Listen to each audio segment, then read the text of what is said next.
Hey, salut! Je vais apporter une certaine perception sur la marche en laisse.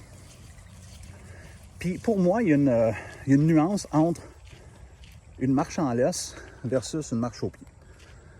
Puis les gens qui sont dans le domaine, ils me comprennent pas mal. La majorité des gens de nos jours, les attentes ne sont pas énormes dans le travail qu'ils doivent faire, dans la clarté qu'ils doivent mettre pour le chien, mais ils ont des attentes sur les résultats, sans nécessairement faire les efforts qu'ils doivent faire pour ce chien-là et pour eux autres mêmes. Puis ce que je veux dire par là, c'est que il y a bien des gens qui vont dire « Moi, ça ne me dérange pas que mon chien marche en avant de moi. Je lui laisse la best life. » Je déteste cette expression-là parce que, encore là, la perception est toujours comme un peu biaisée, un peu bizarre. J'ai rien contre que mon chien il aille sentir, il fasse quoi que ce soit. Mais si vous avez remarqué, la laisse n'est jamais tendue. Puis le chien, quand même, qui n'a pas toujours en engagement les yeux vers moi, il y a toujours il sait où est-ce que je m'en vais. Puis on est relax.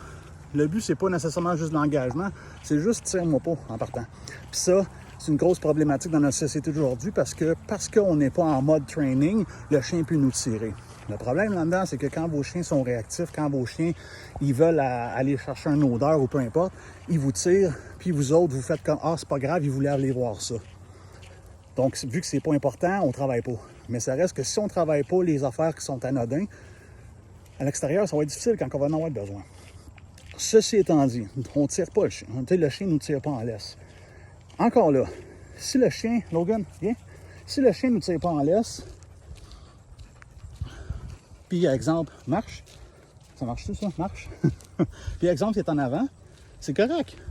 Mais encore là, tes skills à toi, si jamais, je sais pas moi, un écureuil a passé puis ton chien a tendance à vouloir courir après les écureuils, es-tu prêt? Tes skills sont-tu propices à réagir au bon temps? Puis est-ce que ton chien, au pied, a une option à se diriger à une position qui a été entraînée au préalable? Fait que le chien qui ne nous tire pas puis donner une position au chien, ça augmente une clarté. Donc, on prépare le chien pour une éventualité. Fait que si le chien sait qu'est-ce qu'il a à faire, quand c'est anodin, ça va être plus facile pour lui de savoir qu'est-ce qu'il a à faire, puis toi aussi, parce que tu as développé ces skills-là, pas en pitchant dans la gueule du loup, mais en créant des scénarios. Puis, quand je dis, mettons que la marche en laisse, puis là au pied, ça se travaille séparément, mais ça se complète, c'est que Free Dog, je suis capable d'y donner accès à ce qu'il veut, mais quand j'en ai besoin, Logan au pied, on revient. Logan Free Dog, là on est capable de switcher le chien comme qu'on veut. Mais on a les deux outils pour être capable de donner autant de liberté, mais en contrôle. Puis le problème de notre société d'aujourd'hui, c'est qu'on va chercher du confort avant d'aller chercher de la confiance. Moi, j'ai confiance en mes skills, j'ai confiance en mon chien qui comprend mes skills, donc il se développe ses skills. Fait que c'est plus facile de donner une liberté. Fait que le gros problème, c'est que vous donnez trop de liberté à vos chiens. Ça fait en sorte que quand il y a un problème, parce qu'on habite en société, puis on arrive, exemple, d'une société qui est comme ça, mettons,